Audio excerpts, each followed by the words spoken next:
Welcome, sales and marketing pros, to Making Sales Social Live, coming to you from the Social Sales Link Virtual Studios. I'm Bob Woods. Stan Robinson is off today, but Bryn Tillman is here. How you doing, Bryn? I'm great, Bob. How are you? I am doing really, really well because we get to talk about something that we talk about a lot, but now we get to actually really address it specifically. So I think it's a good thing. So for many of us in sales, it's natural to want to rush through the sales process to get to the close. We pitch too soon. We're doing the ABC, always be closing thing, and so on. For us, though, rushing through things is actually bad. That's why we often use the phrase slow down your outreach to speed up your outcome in sales. Sounds counterintuitive, right? But it's about building relationships, being of value, and providing resources, knowing that the sales will come when the time is right. So, Bryn, there is no easy button when it comes to sales. I mean, we all know that, but even with what we do and what we're talking about here, there is no easy button, right? There isn't an easy button, but there is definitely a broken button. And the broken button is, when we connect and pitch because we are like so excited that someone accepted our connection request that we've got to get it in as fast as possible. And it's really broken. It's really a challenge. All of us have been victims of connect and pitch. All Yes, of us have been victims of connect and spam, even if it's not a pitch, that they've right. scraped your email and you can see, like, Judy Hayes has a period in her name. So she knows that if someone is sending an automated message, it's JUDI period. She knows it's been scraped because nobody's going to type that. Yep. So there are and then this is all the effect of people wanting to speed it up. Yep. And speeding it up is such a problem. We want you to start thinking about treating the people on the other side of the message the same way you would if you were on the other side of the table. And you would not say, "Hey, Bob, I'm Bryn Tillman. Nice to meet you. We help clients just like you do X, Y, and Z." You'd be like, "What are you talking about?" So if I wouldn't do it in real life, why would I do it here? So Bob and I put together a quick list of a few areas that Yep. need to slow it down. So I'm going to toss it back to you to start that list. Yeah, so before we get to that list, just the one little yes and thing that I want to Yeah. append on to what Bryn said at the very end. It's not only about treating the other people like they're at the other end of the table. It's also about just treating people how you would want to be treated. Do you want to see this stuff? Do you like being, pitch slapped? If not, then don't do it yourself. I mean, I think it's Right. that simple. And adding on to what everything Bryn said as well, because that's obviously very important too. But if you don't like it happening to you, don't do it to other people. I mean, it's just that simple, I think. And if you do like it happening to you, give us a call. So Yeah, I with got that, something to tell you. yeah. Yeah, yeah, we got something to sell you. Let's talk about sales and selling the wrong way. Okay, first of all, slowing down your reach to speed up your outcome. Slowing Step down your one, outreach to outreach. speed up Yeah. your Oh, did I not say that? Sometimes we breeze through that phrase so fast that slow it's it down. because we're No, too I'm out. kidding. Slow it down. Slow down. Okay, I won't torture you with that. Number one, research your prospect. So, I have been through sales, trainings and things like that, where they'll either say, use our script. And this is with cold calling, obviously. Use our script. You don't need to research at all. Just find out what the heck's going on while you are pushing for the sale or while you are pushing for a meeting. Or they'll say, you know, look look them up for like 2 minutes, fill in these blanks in this sheet, and then call people. Or at that point, you're even talking about potentially LinkedIn and things like that. Now that's better, but we're talking about taking more time than that to really research your prospect, Brian. Yeah, and I do often say 2 things in 2 minutes before you do a cold outreach. So it's Right. not a bad thing, but if you Right. really wanna connect with someone, don't put that time limit on it, right? I think that's what you're Yeah. saying, Bob. Is just Yep. really take a look. And there are so many things we can find out about people right from their LinkedIn profile. We can find out if we've got mutual connections, which we'll talk about in a little bit. We can find out what content they're engaging on. We can find out what influencers they follow. You can look at what their career path has been, where they've worked before. There is so much information that you can find on LinkedIn. Now, I'm going to throw you for a loop for a second because I'm going to say Ooh. if you happen to be an Instagram person, you could get some personal information like where they vacation, Yeah. how many kids they have, and if they're a golden retriever or a black lab kind of guy, right? Like, Yep. That's a really good point. so as much as we teach LinkedIn, there's definitely deeper dive into, other get to know your prospect a little bit better. But when we started in sales, we would walk into a business, right? That we had an appointment, and we'd look on the walls and we'd see what awards they Mm. won, what all those things, right? and Yep. and Skill we tricks. would say, hey, we would start our conversation with what we saw on the wall or the trophy in the case. Now we've got so much more information that not only do we know they care about it because they hung it on the wall, but they put it in their LinkedIn profile. So by referring back to some of that information, not only are you building stronger rapport because you took the time to look into it, but you're building a rapport because you can start a conversation around something that matters to them. Yeah, absolutely. 100%. So the second one actually builds on the first one, and that's customizing your connection request. And how are you going to customize your connection request? Through the research that you've done on your prospect. Oh my God, it's so simple to do. It really doesn't take a lot of time to do, especially because it's all going to be there on your screen. It's not like you're leafing through books or whatever, or going to the library to research things.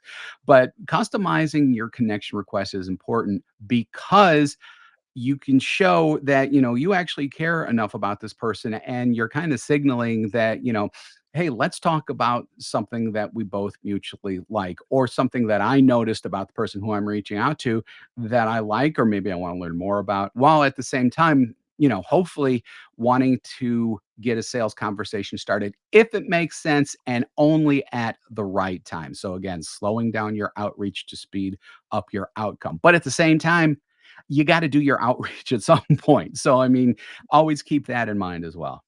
Yeah, so I love this, and so I think it's really important. I'm not a big fan of cold calling on LinkedIn, Yep. but if you are going to reach out, you need a context. Yep. Now, a lot of our colleagues will say, no note, just send a connection request with no note because you'll get a higher chance that they'll accept your connection request. I personally have not experienced that. For me, the best connection requests have been with a note. And that note, and we're going to go into more, so I don't want to jump ahead because I tend to do this a little bit, is jump ahead. It's on our list. But that note is important for a few reasons. Number one, I do believe that if it's the right note and it's a note that doesn't feel like a pitch, you're more likely to get that connection request. Often in a connection request note, I'll state something, the reason that I'm reaching out, and I'll actually say, I invite you to visit my profile. And if you think it makes sense, let's connect. So now I've got them looking at the profile. So if that's positioned well, that's going to help. And now I've got them learning a little bit more about me, and it's less spammy. I'm asking permission in a sense. I'm not pushing it. So that's number one. Number two, in a year from now, when I'm like, oh my gosh, how did I meet Bob Woods? Or why did we connect? Or how did we connect? I have that in a note so I can remember. Number three, and this is really the most important reason from my perspective, is when they accept that connection request, because you put in a note, it comes into the inbox as an unread message. So this is going to spark you to continue that conversation, even if they don't respond more than just the accepted connection request. Yeah, and to those people who are like, "Oh, you don't need to send a note with it, just reach out and connect, you'll get more," and things like that. Just for me and I'm like Bren, I actually don't do that, so I don't know if that's really the case or not. I will just say that I would rather spend the time and connect with fewer people, but people who are interested in what I do or maybe interested in something that I've said or something like that as a result of that connection request, rather than playing. And this is what it is. It's a numbers game when you're just connecting without sending a note, because you might be putting some thought into it, but I guarantee you're going to put more thought into a connection request that has a note than one that doesn't. Yeah, and it's interesting. You talk about a numbers game. I often say it's like you go to a networking meeting and you pull out your big pile of business cards. And I'm like, "Hi, Bob, I'm Bryn. I'll take your card. Hi, Stan, I'm Bryn. I'll take your card." Right? And I grab all these cards, and then I go home and I put a big rubber band around them and I stick them in the corner of my desk. That's what we're doing when we're mass connecting on LinkedIn. It's just business cards, right? It's Yep. not relationships. Yep. So when you slow it down, you have a better shot at creating conversation, which leads to rapport and relationships. Right. W- Right. Absolutely. 100%. So, numero trace, engage in their content, but do it thoughtfully. So there have been, I don't know how many times when I've said, a comment that just says, "Great post, Stan," doesn't cut it. You want to know why? Because it doesn't cut it. There's Right. no thought behind it. Mhm. To leave a comment or whatever within their content and to do it thoughtfully, you got to read the post. You have to have some kind of opinion about the post. Hopefully you're agreeing with it. And then the third thing is you have to be able to add some type of value to the original post. Yes. So whether it's an article that they link to or maybe an ebook or something like that, there are a couple different ways to do that. You can agree with the statement. You can what we call yes and it from the world of improv. So in other words, agree and then provide your own insight, or just provide an insight that's related to it. But always improve, it's like the old camping maxim, leave things better than when you got there. Oh, I love I that. like We that. haven't I said just came up with that. We may put need to do write that something like down. that. Write that Yeah. down. Yeah, definitely. So I'm gonna tie that back to the last one is if you have a Mhm. connection request, right? So you engage and now you send that connection request and you say, "Hey, Bob, I really enjoyed your article on ABC. I'd love to connect and continue to follow your content." Now we connect, and now I can also in the inbox share that additional piece of content. Say, based on this, I came across a podcast on the same topic based on what you just said, right? And get that into their inbox as well. So all great stuff. Yeah. Yeah. Yeah. Yeah. Yeah. And there are so many different ways to engage as well. We just listed a couple, but again, just make sure that you're leaving the conversation better than when you found it. I am so going to use that. I So love that. There's an ebook in there. yeah, yeah, I think there is. I really do. So the next one is, and this is a point that Bren brought up before, so I'm going to let her run with this, leveraging mutual connections, which is huge, your warm market. Yeah, social proximity is life. Um, Yes. but so Jeb Blunt says pipe is life. I'm saying social proximity is life. The pipe is life too. So yeah, well, first. But anyway, that said, understand, I just got my tongue tied, right? So understanding your pathways and your people to your prospects, gotta write that one down, is absolutely vital as well. We can identify who knows who we want to know and leverage that relationship. But here's the shortcut that we can't do, which is name drop without permission. Hey, Bob, I see you and I are both connected to Stan Robinson. Let's connect. But Yeah. Stan doesn't know I just dropped his name. And I don't know how well Bob knows Stan. So we really have to slow down the outreach to speed up the outcome by reaching out. And I'll say, hey, Stan, I notice you're connected to Bob Woods. I'm looking to get in front of him. How well do you know him? And he goes, oh, he's a buddy of mine. We hung out in Nashville together, right? Yeah. Whatever, right? And so, great. That's, when I reach out to him, should I tell him you said hello? Sure. So now I reach out and say, hey, Bob, I was chatting with Stan Robinson. He says hello. And all of a sudden, it's like we just met in person, an in person meeting where Stan said, hey, Bob, come on over and meet Bryn, right?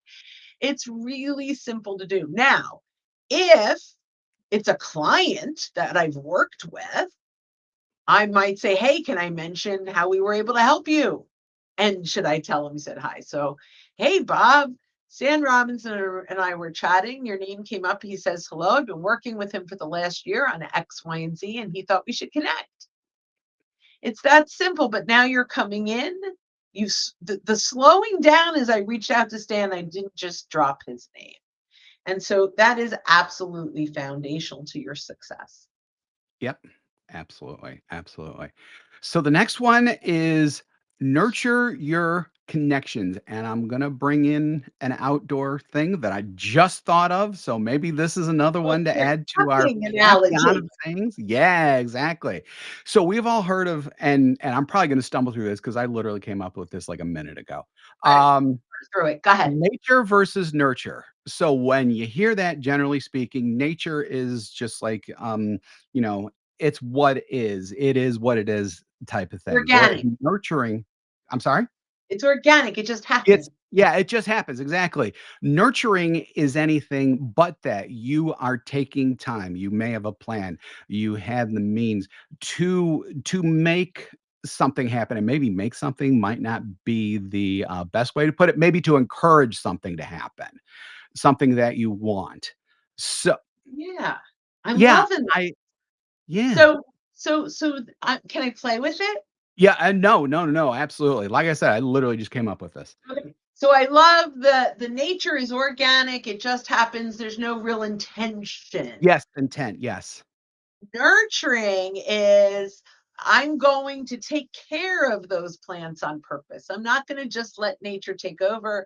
I'm going to water it. I'm going to take care of it. And I'm doing it on purpose. And maybe Yes. I even have a schedule that I know every Monday, Wednesday, and Friday, I'm going to go nurture my Mhm. plants or my connections. I'm loving this. We're going to have so much fun with this, Bob. We But are to that co-authors, yes. point, right? To that point, we've got to nurture them in a way that's meaningful to them, right? So if I have a certain weed killer that I use on some plants, I may have other plants that it could kill.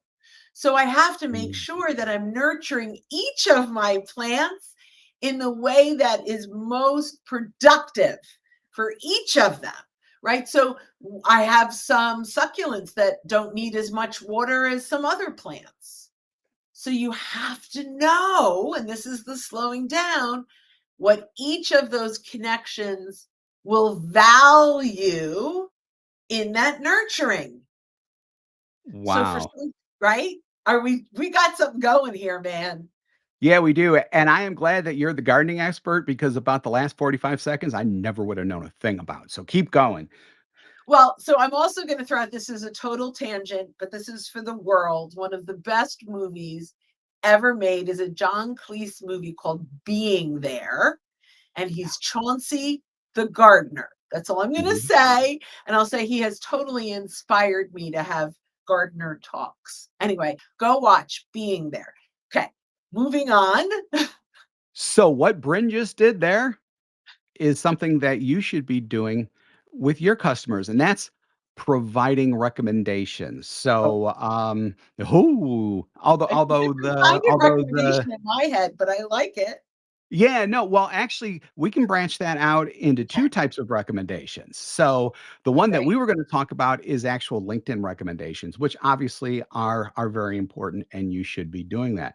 But you should also be a resource for your customers if they need something else. Hopefully, you'll have someone in your network that you could recommend them to. Yeah. Well, in that note, I think was it yesterday? I think it was yesterday. I got a wonderful package from Christy Jones for her new book, Selling Your Way In. And Mm, so I made a post and I'm recommending that to my network, both for supporting her, but also because anyone in sales is going to get value from it. So that's yep. a recommendation right there. Okay. Moving on from that, let's talk about LinkedIn recommendations. You want to Right. start or should I start? You can go ahead and take it. Okay. So there are recommendations two ways. Obviously, we want recommendations, but we're talking about is recommending others Mhm. from a nurturing perspective. But most people are like, well, who am I recommending? My vendors? Sure. If you buy from someone and they're great, absolutely recommend them. But you can recommend your clients too. You can recommend a client because they were great to work with, because there was some real value in, that they brought to the table, that they made implementation seamless, that they were great communicators throughout the whole process. And now, couple things. One, you really solidify some credibility and relationship and rapport with them. It makes it really hard for them to switch vendors later on. But also, you have real estate on their profile too. So there's lots of reasons to do it, even beyond the nurturing part. But for today, in what we're talking about, slowing down your outreach, just Mhm. take some time, really put together a great recommendation for folks. Yep. Could not agree more.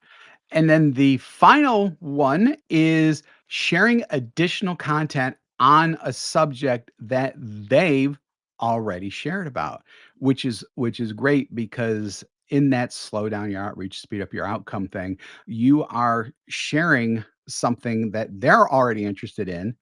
They know that you're interested in it as well, so that deepens the relationship, the slowing down part, and then hopefully, at some point, if you do this a couple times and the other person's like, "Hey, this person's really jiving with me. I should have a talk with them." You could then have a talk with them and things kinda go from there, and Bryn's gonna give some specifics, I think, on how to do that. Sure, why not? Yeah. Yeah. No, one of my favorites, so there's a lot of ways to do this, and I'm just gonna give you my number one new, exciting, interesting way to do this. So, let's say you come across something that's amazing from Brené Brown. You're like, "Oh, this is amazing." You can go to LinkedIn search, and this is in the free search, where you click on the search bar and you hit enter, and you click on your first degree connections, and then you click on followers of Brene Brown. And you will get a list of every one of your first degree connections that follows Brene Brown. And now we could say, hey, I noticed that you follow Brene Brown. She's one of my absolute biggest inspirations. I absolutely adore everything she puts out. Recently heard her on a podcast or came across a blog post or whatever that is. And by the way, if you're going to do this at mass, please listen or read whatever it is before you send it. You say, hey, here were a couple of my takeaways. Let me know if you're interested. I'm happy to send you a link. Don't send the link. Just tell them you're happy to send the link. You're asking permission, and your statistics of people that ask for the link and actually click through are much higher. We're probably on 5 years ago. We did a study. We probably should do it again. But we reached out to 100 people with the link, 19 clicked through, and then 100 people with permission to give them the link, 69 asked for it, and 58 clicked through. So obviously that's the slowing down the Mhm. outreach. Don't just send it, Mhm. right? This is the slowdown. This is the example of why we need to slow down our outreach to speed up the outcome. Because if we send the link, 19 will click through. If we ask permission, 58 will click through. So this is a great way to end this segment, really, is what we say is when you slow down the outreach, you increase the outcome. So when you slow it down, you move, in this case, you move from 19 clicks to 58 clicks. So just I think I didn't even realize that we could end it at that point, but that is Yeah. a perfect full loop on why it's important to slow down your outreach to speed up your outcome. Bob Woods, as always, this is so much fun. I'll let you This take has us been so much for a fun. land. Too much fun. And that, folks, was the circle of social selling. So Circle. I won't sing, I oh, promise. no, God, no. Disney will come after us and we will never hear the end of it. So thanks again for joining us for this episode of Making Sales Social Live. If you're with us on live on LinkedIn, YouTube, Facebook, or X right now, we do this every week. So stick around for our live sessions at those times. Now, if you're listening to us on our podcast, go ahead and hit that subscribe or follow button if you haven't done so already to access all of our previous shows and be alerted to when new ones drop. More info about our podcast is available at socialsaleslink.com/podcast. And I'll say that again slower because we're supposed to be slowing down. Socialsaleslink.com/podcast. So when you are out and about this week and every week, be sure to make your sales Social.